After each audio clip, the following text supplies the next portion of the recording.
ಸಿದ್ದಪ್ಪಾಜಿ ಬರೋದು 10 ವರ್ಷ ಕನಸಲ್ಲ. ಹಾಂ 10 ವರ್ಷ ಕನಸು. ಅಪ್ಪ ಒಂದು ಸಾಯ ಕನಸಲ್ಲಿ ಬಂದಿದೆ.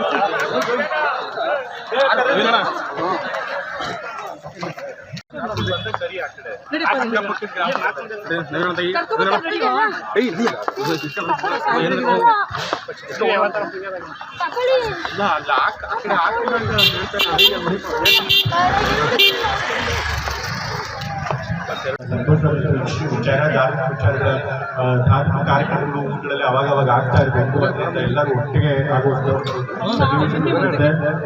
ಕೆಲಸ ಇವತ್ತು ನಮ್ಮ ಗುರುಮಾತೆಯವರು ಮಾಡಿದ್ದೀವಿ. ಹಾಗಾಗಿ ಗುರುಮಾತೆಗೆ ಸಮಸ್ತ ಗ್ರಾಮಸ್ಥರಿಗೂ ಕೂಡ ದೇವರ ಆಶೀರ್ವಾದ ಸಿಗಲಿ, ಎಲ್ಲರಿಗೂ ಕೂಡ ಆಯಸ್ಸು ಆರೋಗ್ಯ ಸಮೃದ್ಧಿ ದೊರೆಯಲಿ. ಈ ಸಂದರ್ಭದಲ್ಲಿ ನಾನು ಶುಭಾಶಯವನ್ನು ಕೋರ್ತಾ ಕಾರ್ಯಕ್ರಮ ನಮ್ಮನ್ನು ಕರೆದು ಭಾಗವಹಿಸಲು ಅವಕಾಶ ಮಾಡಿಕೊಳ್ಳೋದಕ್ಕೆ ನಮ್ಮ ಗುರುಮಾಟದಲ್ಲಿ ಗ್ರಾಮದ ಎಲ್ಲ ಗ್ರಾಮಸ್ಥರಿಗೆ ನನ್ನ ವಂದನೆಗಳು ತಿಳಿಸಿ ನಮ್ಮ ಮಾತು ಪಕ್ಷಾತೀತವಾಗಿ ಇವತ್ತು ಸಿದ್ದಪ್ಪಾಜಿ ಕೊಂಡೋತ್ಸವ, ಸಿದ್ದಪ್ಪಾಜಿ ಮತ್ತು ಬಸವೇಶ್ವರ ಮತ್ತು ವೆಂಕಟೇಶ್ವರ ಸ್ವಾಮಿ 3 ದಿನಗಳ ಒಂದು ಬೃಹತ್ ಕಾರ್ಯಕ್ರಮವನ್ನು ಹಮ್ಮಿಕೊಂಡು ಬೃಹತ್ತಾಗಿ ಒಂದು 10,000ಕ್ಕಿಂತ ಹೆಚ್ಚು ಜನರ ಒಂದು ಅನ್ನಸಂತರ್ಪಣೆ ಕಾರ್ಯಕ್ರಮ ಏರ್ಪಡಿಸಿ ಈ ಸಂದರ್ಭದಲ್ಲಿ ನಮ್ಮ ಗ್ರಾಮಕ್ಕೆ ಆಗಮಿಸಿರುವಂತಹ ನಮ್ಮ ಕರ್ನಾಟಕ ರಾಜ್ಯದ ಜನಪ್ರಿಯ ಮುಖ್ಯಮಂತ್ರಿಗಳಾದಂತಹ ಮುಖ್ಯಮಂತ್ರಿ ಸಿದ್ದರಾಮಯ್ಯ ಸಾಹೇಬರಾದ ಪುತ್ರರಾದ ಸಿದ್ದರಾಮಯ್ಯ ಅವರು ನಮ್ಮ ಈ ಒಂದು ಕಾರ್ಯಕ್ರಮಕ್ಕೆ ಆಗಮಿಸಿ ನಮ್ಮ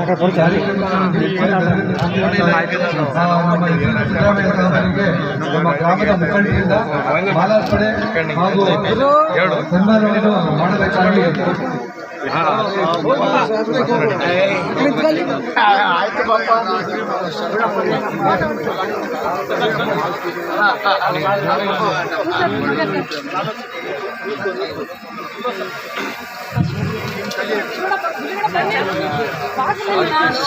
ಹಾಗೂ ಇದೇ ಸಂದರ್ಭದಲ್ಲಿ ನಮ್ಮ ಮೈಸೂರಿನ ಮಾಜಿ ಮೂಲ ಅಧ್ಯಕ್ಷರಾದಂತಹ ಹಾಗೂ ಮಾಜಿ ಜಿಲ್ಲಾ ಪಂಚಾಯತ್ ಅಧ್ಯಕ್ಷರಾದಂತಹ ಮುರಿಗೌಡ ಸಾಹೇಬರು ಸಹ ಈ ಕಾರ್ಯಕ್ರಮಕ್ಕೆ ಆಗಮಿಸಿ ಕಾರ್ಯಕ್ರಮಕ್ಕೆ ಹೆಚ್ಚಿನ ಒಂದು ಬೆಂಬಲ ನೀಡಿರುತ್ತಾರೆ.